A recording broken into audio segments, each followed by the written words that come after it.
सबको हिंदू मुस्लिम पॉलिटिकली वो ग्राउंड आप पे आ जाते हैं। ऑनलाइन इतना सारा कंटेंट है इस तरह का कि आप सामने वाले को एक्साइटेड कर रहे हो। वो रेप केस क्यों हो रहे हैं? वो रेप केस की जड़ ये है। पहलगाम अटैक जब हुए थे और आप वो पहली थी जिन्होंने आकर ये सवाल उठा लिया, भाई मुस्लिम एक्टर्स क्यों नहीं इस बारे में बात कर रहे हैं। नहीं, वही मैं बोल रही हूँ ना कि वर्ल्ड वाइड उनकी मूवीज रिलीज हो रही है ना, उनके पास खोने के लिए बहुत कुछ है। शायद सो बिजनेस ओवर देशभक्ति। यस, पेपराजी पूछ रहे हैं वहां पे खड़े होके, आप कपड़े क्यों नहीं उतार रही हो?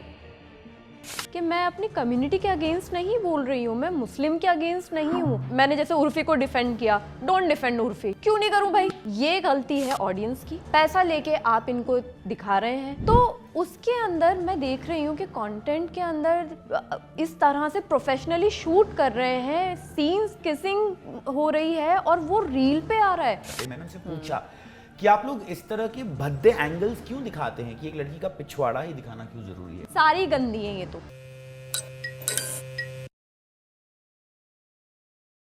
एक एक्ट्रेस, एक ओपिनियनेटेड लड़की, एक सच्ची इंसान, लेकिन उससे भी ज्यादा उनकी जो क्वालिटी मुझे बहुत पसंद आती है, बहुत प्यारी बहन।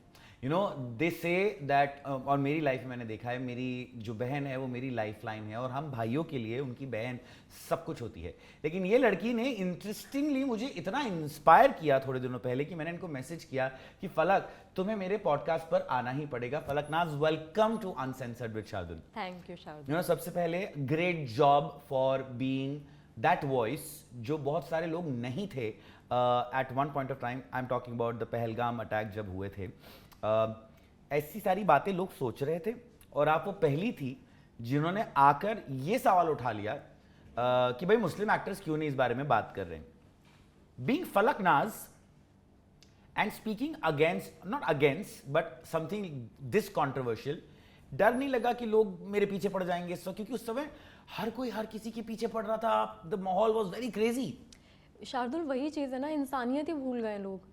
कि कोई हमें बोलेगा, उस डर से इंसानियत भूल जाएं। कि मैं अगर ये सोचने बैठ जाती हूँ उस वक्त कि अरे मुझे इतना बैकलिश मिल जाएगा, लोग क्या बोलेंगे। लोगों को छोड़ो, लोग मरे भी तो हैं, उनके बारे में कोई बात क्यों नहीं कर रहा है? तो मेरा मुद्दा वही था कि मैं अपनी कम्युनिटी के अगेंस्ट नहीं बोल रही हूँ, मैं मुस्लिम के अगेंस्ट नहीं हूँ, बट जो गलत है वो तो बोलूँगी ना। तो उस गलत को गलत बोलने की हिम्मत क्यों नहीं है? मेरा बस उतना ही पॉइंट था। आपके हिसाब से क्यों नहीं थी? ये जो आपने बोला कि बहुत ज़्यादा ये सोचने लगे हैं कि ये व्यूज़, ये जो बैकलैश है, एक तो सोशल मीडिया इतना ज़्यादा बढ़ चुका है कि वहाँ पे हर कोई आके हर किसी को कुछ भी बोल के चला जाता है। तो लोग ना वहाँ बहुत ज़्यादा अटक गए हैं, अरे अगर हम कुछ बोलेंगे तो उस चक्कर में, उस डर की वजह से लोगों ने बोलना बंद कर दिया है। बट आई थिंक मेरे लिए उल्टा ही था। मैंने बिना ये सोचे समझे, जेन्युइनली मैंने कुछ नहीं सोचा गलत बुरा, मुझे जो बुरा लग रहा था मैंने वो बोल दिया। आपको बहुत तालियां उस बात के लिए इसलिए मिलनी चाहिए क्योंकि उस समय बड़े बड़े नाम इंडस्ट्री के, शाहरुख खान हो गए, दीपिका पादुकोण हो गई। मैं रिलीजन की बात नहीं कर रहा हूं यहाँ पे, यू नो, क्योंकि देखिए यही सबसे ज्यादा लोग उस समय कंफ्यूज कर रहे थे। बात हो रही थी देशभक्ति की, एग्जैक्टली, लेकिन लोग उसमें बीच में रिलीजन ला रहे थे। एग्जैक्टली। कि ऐसा क्यों है कि भाई एक शार्दुल पंडित और एक फलकनाज एक ही साथ ये नहीं बोल सकते हैं कि भाई हमारे देश के अगेंस्ट हमला हुआ है, ये गलत बात है। आपका रिलीजन अलग है, मेरा रिलीजन अलग है, लेकिन उस समय ये रिलीजन कैसे बीच में आ गया था? वाइडर ऑडियंस, क्योंकि अगर हम बात करें बड़े सुपरस्टार्स जितने भी हैं, इनकी मूवीज़ हैं और वर्ल्ड वाइड रिलीज़ होती हैं, तो वहाँ पे हर तरह का इंसान होता है। आपको शायद उन लोगों को नाराज़ नहीं करना है, ये एक है। ये मुझे लगता है कि ये बहुत बड़ा रीज़न है, फिर से आऊँगी सोशल मीडिया पे, कि आपको उन लोगों को नाराज़ नहीं करना है क्योंकि आपका काम वही है, आप उस तरह से आपका बिजनेस चल रहा है, तो आप नहीं करना चाहते नाराज़, और इसलिए आपने अगेंस्ट नहीं बोला क्योंकि फिर आपको बैकलैश मिलेगा। आज तक जो आपको प्यार मिलता आया है फिर वो बैकलैश में बदल जाएगा। पर फलक, तुम भी तो एक एक्ट्रेस हो, प्यार तुम्हें भी मिलता है। क्या मैं पहले इंडियन हूँ, ख़त्म बात। मैं एक्टर हूँ नहीं हूँ जाने दो, रह रही हूँ ना जिस देश में, इस देश का ही खा रही हूँ ना, इसी देश में एक्टर हूँ ना, दूसरी जगह तो एक्टर नहीं हूँ ना। वो लोग मेरे इतने कोई बड़े फैन होंगे, मुझे कोई फर्क नहीं पड़ता है, मेरे पास खोने के लिए कुछ नहीं है। देश पहले, देश पहले। बहुत सारे लोग उस समय ये भी कह रहे थे कि इंडियंस ही कह रहे थे कि अरे इंडिया ने सोचा नहीं समझा नहीं और अटैक कर दिया, जबकि वो अटैक भी नहीं था, it was a reply to an attack. Indians ही आपस में नहीं जुड़े हुए थे, हम तो रिलीजन तक तो बहुत दूर की बात हो गई। क्या आपको लगता है कि is not going well with us as Indians, कि हम लोग क्यों जुड़े हुए नहीं है? Is it the religion that is dividing us, is it the lack of awareness that is dividing us, या कोई और पर्सनल एजेंडास है? नहीं, ये सब कुछ मिक्स है एक्चुअली। अवेयरनेस भी नहीं है, हम लोग अपनी अपनी दुनिया में इतने ज़्यादा मगन हैं कि हम बैठ के ना 2 मिनट सोचते नहीं हैं कि बॉर्डर पे जो लोग हैं, हम लोग ना वो 2 मिनट लेते नहीं है सोचने के लिए कि यार कोई वहाँ खड़ा है और हमारी रक्षा कर रहा है देश की, हम इसलिए सो पा रहे हैं। मुझे ये क्यों लगता है, मुझे गूज़बम्स आ गई ये बात बोलते हुए, क्योंकि मेरे फ्रेंड्स हैं जो somebody is in air force, somebody in army, तो मैं जानती हूँ ये डर, मुझे ये रियलिटी चेक पता है। हम लोगों को प्रॉब्लम ये है कि वो रियलिटी चेक देने वाला कोई नहीं है। हम एक ऐसे फसाड में रह रहे हैं जहाँ पे सारी चीज़ें बस दिखावे वाली हैं, रियलिटी चेक नहीं है। तो वो जो दिखावा है ना दुनिया में, उस चक्कर में ये यूनिटी नहीं है। So we now know that आपके अंदर के देशभक्त ने आपको उस वक्त कॉल आउट करवाया उन सारे बड़े लोगों को जो नहीं बोल रहे थे, but also I want to ask you that as आप भी एक पब्लिक फिगर हैं, do you think that public figures specially from minority community in the industry, उन्हें ज़्यादा केयरफुल रह के चलना पड़ता है बिकॉज ऑफ द बैकलैश जो आ सकता है? बिकॉज कई बार आपका स्टेटमेंट नहीं रह जाता है, वो एक हिंदू एक्टर का स्टेटमेंट या एक मुस्लिम एक्टर का स्टेटमेंट बन जाता है because of the politics of it. ये डर था? नहीं, आज भी नहीं है? नहीं नहीं नहीं, मुझे कोई डर नहीं है। बट आप अवेयर ही होता है? हाँ होता है, लेकिन अगर आपको ये चीज़ पता है कि आप अपनी जगह पे सही बोल रहे हो, आप एक बहुत प्रैक्टिकल पॉइंट बोल रहे हो जहाँ पे आप जानते हो, आपने अपने सारी रिसर्च कर ली है और आपको पता है आप सही हो ना, तो कोई आपको गलत नहीं ठहरा सकता है। फिर आने दो, फिर वो जो बोल रहे हैं उनको बोलने दो, वो उनका काम कर रहे हैं, आप अपना काम करो। पर फलक, जैसे आपने बहुत प्यारी बात कही कि मैं यहाँ की एक्टर हूँ, मैं यहाँ का कमाती हूँ, इसलिए मैं इस देश के बारे में बात करती हूँ। तो हमारे जो बड़े बड़े एक्टर्स हैं वो भी यहीं के ही हैं, यहीं के ही सोर्सेज से कमाते हैं, यहीं रहते हैं, यहीं टैक्सेस पे करते हैं, पर फिर भी नहीं बोले। नहीं, वही मैं बोल रही हूँ ना कि वर्ल्ड वाइड उनकी मूवीज रिलीज हो रही है ना, उनके पास खोने के लिए बहुत कुछ है शार्दुल। सो बिजनेस ओवर देशभक्ति? यस, उनके पास खोने के लिए बहुत कुछ है। और ये बात बोलते हुए मुझे कोई ऐसा डर नहीं है कि अरे क्या होगा, कोई मुझे आके बोलेगा, मुझे कोई डर नहीं है। जो सच है वो है, ऐसा होता है। तो वो जो एक बिजनेस है ना, मैंने वो पहले ही बोल दिया था कि ये world wide release business all, तो ये शोबीज जिस तरह से वर्क करती है ना, ये वही चीज़ है कि इसलिए वहाँ के ऑडियंस को बुरा ना लगे आपको, क्योंकि वहाँ का बिजनेस नहीं ठप करना है, ऑलरेडी रिलीज नहीं होती है, बहुत मुश्किल, फॉलोअर्स ना गिर जाएं, जो सबसे बड़ा आज की डेट में डर है दुनिया को, सोशल मीडिया के फॉलोअर्स ना गिर जाएं, अरे आके गालियाँ बकेंगे हमें, बैकलेश ना मिल जाए। आपके गिरे? नहीं, मुझे तो बहुत प्यार मिला। मेरे हिंदुस्तान इतना बड़ा है, इतने लोग हैं, इतना प्यार दे दिया कि बाहर वाले क्या ही देंगे। अच्छा, एक प्यारे से टॉपिक की तरफ बढ़ते हैं जिसकी वजह से आजकल आप हर दिन चर्चा में है, पैपराज़ी। और पैपराज़ी पे कुछ लोग जो जाते हैं, मैंने देखा आपने कुछ लोगों को कॉल आउट किया फॉर, मैंने एक्चुअली एक एपिसोड किया था मानव मंगलानी के साथ जो कि एक वायरल पैप चलाते हैं। मैंने उनसे पूछा कि आप लोग इस तरह के भद्दे एंगल्स क्यों दिखाते हैं, कि एक लड़की का पिछवाड़ा ही दिखाना क्यों जरूरी है, क्लीवेज ही दिखाना क्यों जरूरी है? उन्होंने कहा मेरे पेज पे ऐसा नहीं होता है और कुछ पेजेस पे सर्टन होता है। As an actress you called that out also, and as a woman I want to know from you that क्या genuinely, I mean sorry to say, but that क्या genuinely some women are just using now this without any talent to get attention? Yes, यही तो हो रहा है और इसलिए इसी बात का गुस्सा था मुझे। एंड मैं एक बात बोलूँ शार्दुल, मैंने वो उस वक्त जब पहला एक मैंने वीडियो बनाया था ना कि इंस्टाग्राम पे क्या चल रहा है, ये मैंने किसी पर्टिकुलर इंसान के लिए नहीं बनाया था। I was going through with reels and हाँ, तो उसके अंदर मैं देख रही हूँ कि कंटेंट के अंदर इस तरह से प्रोफेशनली शूट कर रहे हैं, सीन्स किसिंग हो रही है और वो रील पे आ रहा है।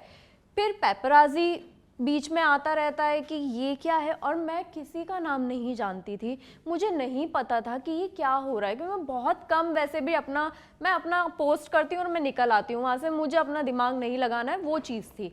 लेकिन ये जब हुआ ना तो उस दिन मुझे रियलाइज़ हुआ कि ये हो क्या रहा है दुनिया में, हम किस तरफ जा रहे हैं। एंड यू नो व्हाट, क्योंकि इन कुछ लोगों की वजह से पूरी इंडस्ट्री का नाम बर्बाद होता है। करेक्ट। मुझे वो चीज़ प्रॉब्लम कर रही थी। मैंने तो ये काम नहीं किया, मेरे जैसे और भी बहुत लड़कियां हैं, उन्होंने ये काम नहीं किया है। हम बहुत सभ्यता के साथ पीआर के सामने गए हैं, हमने अपना पीआर करवाया और हम आ गए उसी सभ्यता को लेके। लेकिन इनकी वजह से बाकी के जो लोग हैं ना, जो जानते नहीं इंडस्ट्री को, उनको लगता है अरे इंडस्ट्री का तो यही हाल है, सारी गंदी है ये तो। क्यों? सारी गंदी नहीं है।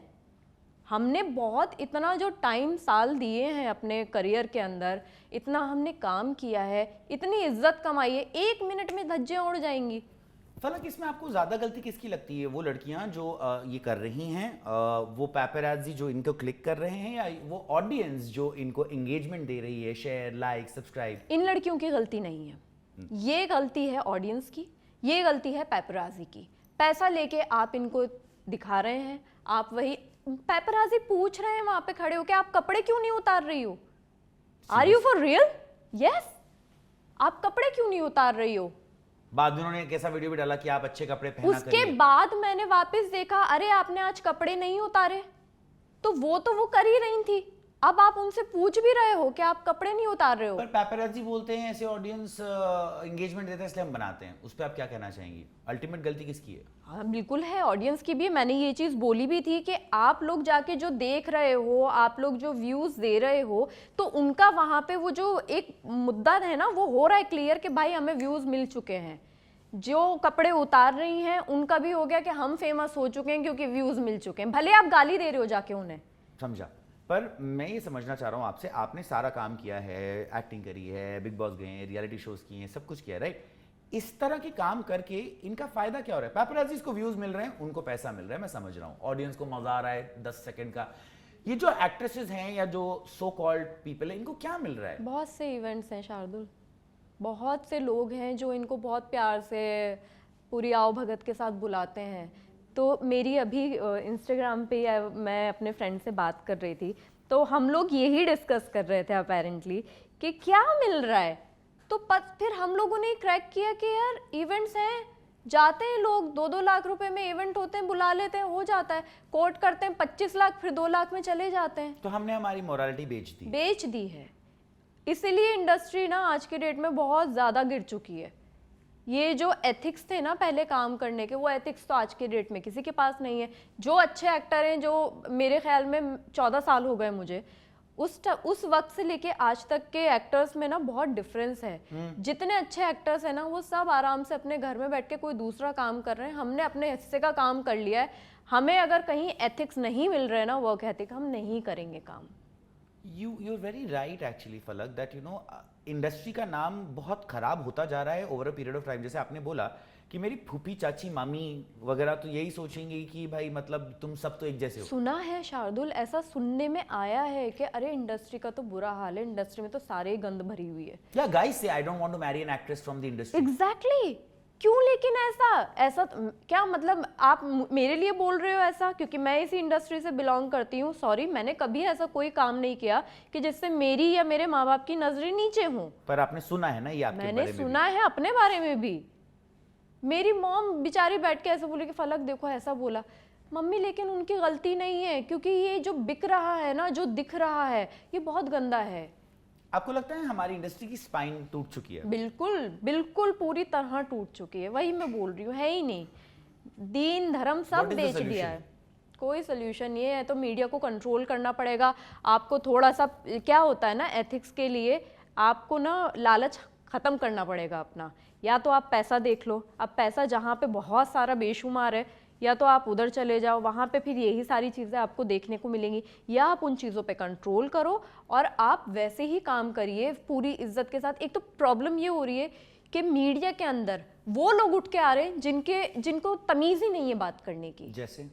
जैसे कि फॉर एग्जाम्पल इंटरव्यूअर, उनको पता ही नहीं है कि वो किसका इंटरव्यू ले रहे हैं। मेरे साथ ऐसा हुआ है कि इंटरव्यूअर मुझसे पूछ रही है इंटरव्यू लेने से पहले आपका नाम क्या है, ओ या तो मैंने कहा आप क्यों इंटरव्यू ले रहे हो फिर मेरा, अगर आपको यही नहीं पता कि मेरा नाम क्या है तो आप मुझसे पूछोगे क्या मेरे बारे में, आप क्या समझ रहे हो कि मतलब क्या इंटरव्यू होगा, क्या निकल के आएगा इस बस इंटरव्यू उन्होंने का। देख लिया आप एक एक्ट्रेस हैं। बस एक एक्टर है, चलो इंटरव्यू चालू कर देते, उनको ये ही नहीं पता उनको सवाल क्या करने हैं, एक्टर ने पीछे काम क्या किया है, एक्टर के साथ चल क्या रहा है, एक्टर के कैरेक्टर का क्या नाम है, कुछ पता ही नहीं है। मुझे पता है अगला सवाल मुझे आपसे पूछना है, क्या कभी ऐसा हुआ कि आपके आई ऑनेस्टली मैसेज यू कि फलक I love you for being so honest and that was very genuine, पर आई एम श्योर ऐसे भी लोग होंगे जिन्होंने कहा होगा कि फलक क्या कर रही हो, मुंह बंद करो। हाँ? शायद फैमिली से, शायद दोस्तों में किसी ने आपको बोला कि फलक चुप हो जा। हाँ मुझे बोला गया है, नॉट फैमिली से, फैमिली बहुत सपोर्ट करती है मुझे, और बेचारे एक तो उनकी परेशानी है कि जब हो जाती है ना उनको तब पता चलती है कि मैंने ऐसा कुछ कर भी दिया है, बट फ्रेटर्निटी से, फ्रेटर्निटी से अरे क्या ज़रूरत है, जैसे अभी रिसेंट वीडियोस में जो मैंने बोला है कि मेरा क्योंकि डायरेक्ट नाम आ ही चुका है तो अब मैं भी फिर बोलूँगी पलट के, मुझे बोलना ज़रूरी है, तो मुझे फिर आया कि मैंने जैसे उर्फ़ी को डिफेंड किया, डोंट डिफेंड उर्फ़ी, क्यों नहीं करूँ भाई, मेरी मर्जी, एक तो सबसे बड़ी बात, और दूसरी चीज़ कि अगर मैंने किसी के अगेंस्ट कुछ बोला है तो आप उसको बोलो ना कि हाँ इसके भी अगेंस्ट मत बोल। आपने किसके अगेंस्ट बोला था? खुशी। हाँ वेल, तो जब आप उर्फी को डिफेंड कर रही हैं because you like Urfi, people have a problem with that also. Yes and it's what is not it about Urfi that you like and खुशी दैट यू डोंट लाइक? मतलब प्रोटोटाइप्स की बात कर रहा हूँ। ये बहुत बड़ा फर्क है क्रिएटिविटी का, बहुत बड़ा फर्क है, और दूसरी चीज इंसान को ना अपना बॉडी टाइप पता होना चाहिए। मैं एज ए व्यूमन बात कर रही हूँ, मैं कुछ भी पहन के कहीं पर भी चली जाऊँ ना, शार्दुल रेप केस, मुझे ऐसे कमेंट्स आए कि जब रेप केस होते हैं तब तो बोलती नहीं हो, क्यों नहीं बोलती हो, क्या बोलूँ उस रेप केस के बारे में, वो रेप केस क्यों हो रहे हैं, वो रेप केस की जड़ ये है क्योंकि आप ये वीडियोस देख के एक्साइटेड कर रहे हो दूसरों को। आप बहुत बड़ा कमेंट दे रही हैं, you aware of what you saying. Yes मैंने बोली है ये बात, अपने व्लॉग में बोली मैंने, यूट्यूब के मैं बोल चुकी हूँ ऑलरेडी, और मुझे कोई डर नहीं है क्योंकि यही सच्चाई है। आज की डेट में ऑनलाइन इतना सारा कंटेंट है इस तरह का कि आप सामने वाले को एक्साइटेड कर रहे हो ये देख के, अब वो आपको तो कुछ नहीं हार्म कर सकता ना, वो हार्म करेगा कमजोर को, उसके आसपास जो होगा, और वहीं से रेप केस आते हैं। That's actually very sad. It's a sad state of affairs जहाँ मीडिया पहुँच गया, और अभी हमने एक डॉक्टर को भी इनवाइट किया है हमारे नेक्स्ट पॉडकास्ट पे जो हमसे बात करने वाली हैं अबाउट, जब शेफाली जरीवाला का जो केस हुआ ना, मुझे बहुत घिन आई कि लोग एक्चुअली जाकर वहाँ पर पूछ रहे हैं सिक्योरिटी से कि आप यहाँ पे कौन आता था। How do you think we will ever put a stop to this? और आपको क्या लगता है गवर्नमेंट सेंसर की जरूरत है मीडिया पर? बहुत ज़रूरत है, और मीडिया के अंदर जब हायर कर रहे हैं ना, उस वक्त में भी जो बैठा है उस कुर्सी पे, जो हायर करने वाला है, उसको भी समझने की ज़रूरत है कि किसी को भी उठा के आप हायर नहीं कर सकते हो आप। यार मीडिया एक बहुत बड़ा पोर्टल होता था कि अवेयरनेस करने के लिए, वो अब क्योंकि खुद ही अवेयर नहीं है तो वो दुनिया को कैसे अवेयर करेंगे? मीडिया को चेंज होने की, मुझे तो लगता है कि सबको बदल डालो यार। गवर्नमेंट रूल की जरूरत है, बिल्कुल जरूरत है। सेंसर बोर्ड, एक फिल्म होती है रिलीज करते हैं, सेंसर बोर्ड होता है, वो लोग देखते हैं कि फिल्म को आपको अंडर 18 रेटिंग देनी है या आपको अबव 18 करना है, तो वैसा ही आई थिंक मीडिया के अंदर अब आना चाहिए। ये पैपराजी के लिए मुझे लगता है कि ये पैपराजी के लिए होना चाहिए। मीडिया से आपका रिश्ता बहुत पुराना है, लेकिन एक और इंसान है जिसका आपका रिश्ता बहुत पुराना है और जो मुझे बहुत प्यारा लगता है, क्योंकि मैं हमेशा से भाई बहन के रिश्तों की बात करता हूँ। All of us saw what was done to Sheezan at one point of time, and now we can say done, क्योंकि उस समय तो उसे कटघरे में ही नहीं, लोगों ने ऑलरेडी इल्जाम दे दिए थे।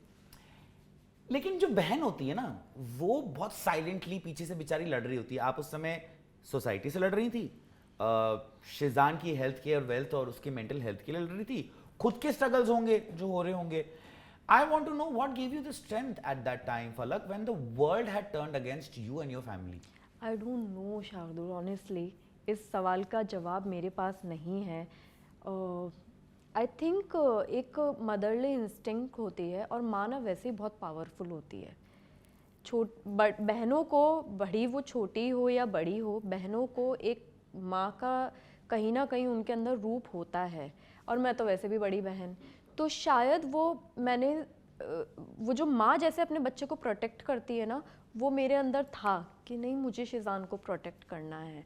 एंड क्योंकि मैं उससे बड़ी हूँ, मैंने बचपन से लेके अब तक साथ में हम लोगों ने जितना भी वक्त निकाला है, मैंने पाला है अपने भाइयों को, तो तकलीफ में तो मैं definitely I'm sorry, I've taken you back to that. I hope you are okay. No I am okay. It's just के नहीं, पता है मैं इस बारे में बात आपसे क्यों करना चाह रहा हूँ, क्योंकि मेरी छोटी बहन है, आप बड़ी हैं, मेरी छोटी बहन है, लेकिन मेरी ज़िंदगी की जब भी कोई प्रॉब्लम आती है, जब मुझे लगता है कि पूरी दुनिया मेरे अगेंस्ट खड़ी हुई है, वो सीधे खड़ी हो जाती है जस्ट एज अ प्रोटेक्टर कि कोई तेरे साथ हो रहा हूँ, मैं तेरे साथ खड़ी हूँ। वो मदरली इंस्टिंक्ट होता है शार्दुल, वो हर बहन के अंदर होता ही है, वो हर औरत के अंदर होता है। और जब अपने परिवार पे बात आती है ना, तो ऐसे ही फिर दुर्गा का रूप धारण होता है। यही वो चीज़ है। But what gave you strength at that time? क्योंकि आपकी मम्मी थोड़ी ऑब्वियसली ओल्डर हैं, आपके भाई परेशानी में थे। एक तो सबसे बड़ी चीज़ ये थी कि इंसान, हम गलत नहीं हैं, अगर ये पता है ना इंसान को, तो आधी स्ट्रेंथ तो उसमें वैसे ही आ जाती है। आपको पता होना, अगर आप गिल्टी हो तो शायद मुश्किल हो सकती है, लेकिन जहाँ आपको ये पता है ना कि मैंने कुछ गलत नहीं किया, देखते हैं क्या होगा, अभी कोई बात नहीं, आने दो, हमने कुछ गलत नहीं किया ना, दिखाओ, सबूत लाओ कि कुछ गलत है, हम मान जाएंगे, वहीं घुटने टेक देंगे अपने। लेकिन जब आपको पता है कि आपने कुछ कहीं गलत नहीं किया है, मुझे पता था मेरे भाई ने कहीं गलत नहीं किया है। उस समय सबसे ज्यादा दिल किसने दुखाया आपका? अपनों ने। उन्होंने मान लिया था कि शिजान गलत है? क्लोज फ्रेंड्स ने, yes. Wow. And why do you think that had happened? Because you know ऐसे केसेस पहले भी हुए हैं, मुझे नाम लेने की जरूरत नहीं है, but Sheezan was not the first man जिसको पूरी इंडस्ट्री ने गलत साबित कर दिया विदाउट नोइंग द ट्रूथ। उनके पहले इंडस्ट्री ने गलत साबित नहीं किया था, industry as in common public ने किया था। और क्या होता है ना, आप किसी एक के बोलने की देर होती है और सब उसके पीछे भीड़ की तरह चलने लगते हैं। तो एक आया कमेंट के ये मुस्लिम इसने कर दिया, तो वो एक जो मुस्लिम वाला था ना, बहुत कोशिश की लोगों ने हिंदू मुस्लिम करने की, लेकिन हो नहीं पाया वो उन लोगों से। पर फलक, आपको ऐसा क्यों लगता है कि आजकल हर चीज सीधे हिंदू मुस्लिम पे आ जाती है, जबकि इस कंट्री में हम सब लोग, आप फलक नाज़ है, मैं शार्दुल पंडित, हम लोग सालों से, हमारे बाप दादा सालों से खुशी से रह ले, 2025 में there is a huge Hindu Muslim divide on social media. Why? Because of social media. Social media पे बैठ के लोगों ने ये चीज़ें करनी चालू कर दिए हैं, तो ये इसलिए हिंदू मुस्लिम बढ़ गया है। पहले के टाइम पे ना मोहल्ले हुआ करते थे, और उस मोहल्ले, हम जो अपने दादा नानाओं की बात कर रहे हैं ना, तो मोहल्ले के अंदर वो सब साथ में बैठ के ईद दिवाली साथ में मनाते थे। तब सोशल मीडिया नहीं होता था, तो जो भड़काने वाले होते थे ना, भड़काने वाला एक तरफ हुआ करता था, और 10 लोग जो यूनिटी लेके खड़े ना हिंदुस्तान की, वो एक तरफ हुआ करते थे कि तुम हमें भड़काओ नहीं, हम एक साथ रह रहे हैं, हम देख रहे हैं। वो देखते थे होते हुए आंखों के सामने, सही या गलत, as a Hindu and as a Muslim या जो भी कम्युनिटी है। तो वो जो भड़काने वाला एक आता था ना, उसके ऊपर वो लोग रिलाय नहीं करते थे कि नहीं ये गलत बोल रहा है, तू जा। लेकिन अभी क्या हो गया, सोशल मीडिया, हमें पता ही नहीं है प्रैक्टिकली होता क्या है। शायद मैं ये बोलना भी चाहूंगी कि मैं बहुत बात करती हूँ इस बारे में कि बच्चों ने बाहर खेलना बंद कर दिया है। हाँ। ये एक बहुत बड़ा रीजन है। तो वो एक, मुझे ऐसा लगता है कि वो जो एक ह्यूमन टच होता है ना, वो जो एक कनेक्शन होता है, कम्युनिकेशन होता है, वो सब खत्म हो चुका है। इसलिए ये हिंदू मुस्लिम इतना बढ़ चुका है। हम सिर्फ सोशल मीडिया पे बैठे रहते हैं। यार बोलती तो तुम बहुत अच्छा हो, तो but before we close this thing, 2 things I really wanted to talk to you about, क्योंकि मैं ना तुम्हारा 2 चीज़ों से फ़ैन बना, मैंने बता भी दिया तुम्हें एक चीज़, और दूसरी चीज़ वही that you know the sister side of you. लेकिन उस सिस्टर साइड में मुझे तुमसे पूछना है कि क्या होता है भाई बहनों के लिए? व्हाट डू यू थिंक अ भाई इज फॉर अ सिस्टर? मेरे लिए, अगर मैं शिजान बोलूँ, मेरे लिए वो सब कुछ है। वो मेरा बहुत अच्छा दोस्त है, वो मेरा बहुत प्यारा डांस पार्टनर है, एंड सपोर्टर है मेरी लाइफ में, बहुत बड़ा सपोर्ट है कि क्योंकि पापा डिवोर्स हो चुका है, तो हम मम्मा और वो बहुत सालों से अलग रहते हैं, हम लोग सालों से पापा से नहीं मिल पाए। तो शिजान एक वो मर्द है मेरी ज़िंदगी में जो मुझे सिक्योर करता है। क्या ये सब बहनों के लिए उनका भाई होता है? Yes. Is the same emotion? Yes. Sheezan के केस में मेंटल हेल्थ के बारे में लोगों ने बात क्यों नहीं करी, मुझे कभी समझ में नहीं आया। बिकॉज क्योंकि वो हिंदू मुस्लिम पे रुके रह गए ना। Correct. मेंटल हेल्थ पे हमारी अवेयरनेस ही नहीं है। हम जो एक बहुत मुद्दा ना बहुत नाजुक है, मेंटल हेल्थ, किसी को बात ही नहीं करनी है इस बारे में। सबको हिंदू मुस्लिम पॉलिटिकली वो ग्राउंड आप पे आ जाते हैं, वहाँ पे वो फैला। ब्लैक मैजिक एजेंडाज हैं यार Shardul, honestly it's just agenda. आपको नहीं लगता क्योंकि आपने अपनी फैमिली में एक इंसान को कुछ खोते हुए देखा because of someone else's mental health, और उसके बाद पूरी फैमिली ने खोया बिकॉज ऑफ दैट मुद्दा, और उसके बाद आई एम श्योर शिजान की मेंटल हेल्थ भी अफेक्ट हुई होगी। Because I love that boy for going through that and coming back. शायद मैं नहीं आ पाता, यू नो, आपको जब खटघरे में खड़ा कर दिया जाए और उंगलियां उठा दी जाए, बहुत बड़ी चीज होती है। Did you ever consult a mental health expert? Yes, of course. And पता है क्या है शार्दुल, I think हम लोग इसलिए ज़्यादा अवेयर हैं क्योंकि जो सबसे छोटा वाला भाई है ना, he has autism. अच्छा। हाँ, तो बचपन से ही उसका ट्रीटमेंट चलता आया है, और हम लोग इस चीज़ पे बहुत बिलीव करते हैं कि भाई मेंटल हेल्थ बहुत ज़रूरी है। मम्मा को डिप्रेशन रहा है, इस वजह से he got this autism thing.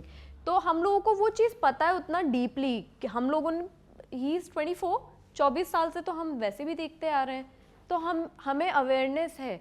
अब क्या होता है ना, मेंटल हेल्थ पे अवेयरनेस कौन देगा? छोटे शहरों के अंदर अगर कोई ऐसा होता है कि जिसको मेंटली कुछ प्रॉब्लम होती है, सीधा आ जाता है, जैसे आपने बोला, अरे इसके ऊपर तो किसी ने कुछ करवा दिया है, बाबा के पास ले जाओ, वो झाड़ फूक करवा दो। हम जाते ही नहीं डॉक्टर्स नहीं जाते हैं डॉक्टर्स के पास, क्योंकि हमें लगता है कि डॉक्टर्स, एक तो सबसे बड़ा मिथ, डॉक्टर जो दवाई देगा उससे हम मोटे हो जाएंगे, पतले हो जाएंगे, बाल झड़ जाएंगे, ये हो जाएगा। डॉक्टर्स तो पागल है, इतनी दवाइयां देगा उसका कोई मतलब नहीं, इतनी दवाइयां नहीं खानी चाहिए। किसने बोला आपको दवाइयां नहीं खानी चाहिए? भाई दवाइयां लेनी चाहिए, आप उन दवाइयों से ठीक हो सकते हो, आप किसी की जिंदगी बचा सकते हो। तो ये एक चीज ना, मुझे ऐसा लगता है कि ये अवेयरनेस बहुत अभी पीछे, बहुत पीछे इंडिया मेंटल हेल्थ को लेकर। There are people like you, me, जितने भी लोग हैं जिन्होंने इस बारे में खुल के बोलना शुरू कर दिया है, थोड़े छोटे ही लेवल पे सही, बट हम लोग अवेयरनेस फैला रहे हैं। Falak, I love you for being देशभक्त first and a sister first, क्योंकि यू नो ये दो चीज़ें हैं जो आई थिंक सबको, आई मीन अब सबको दो ही चीज़ें तो हमारी ज़िंदगी में होती हैं, एक आपका देश और एक आपकी फैमिली, और क्या है बाकी लाइफ में। मैं बस यही बोलूँगी, जहाँ रह रहे हो वहाँ से वफा करो, आप वहीं का खा रहे हो, उसी मिट्टी में आपको दफन होना है या जाना है, जैसे भी जो भी है। Thank you so much. दफन तो हम तुम्हें इतनी जल्दी होने नहीं देंगे अनसेंसर्ड विद शार्दुल पर आने के लिए। So today on uncensored with Shardul we spoke to Falaq Naaz about everything that is related, जिसमें से एक टेक आउट मैं हमेशा सबको ये कहना चाहूँगा, मेंटल हेल्थ के बारे में बात करना गाइस बहुत ज़रूरी है, और इसके बारे में खुलकर बात करना बहुत ज़रूरी है। डॉक्टर्स आर इम्पॉर्टेंट, डॉक्टर्स का नॉलेज और उनका ज्ञान होना बहुत ज़रूरी है, and for that one only I would like to say that हमारा अगला एपिसोड ज़रूर देखिएगा with a doctor about certain topics that need to be discussed. Thank you so much.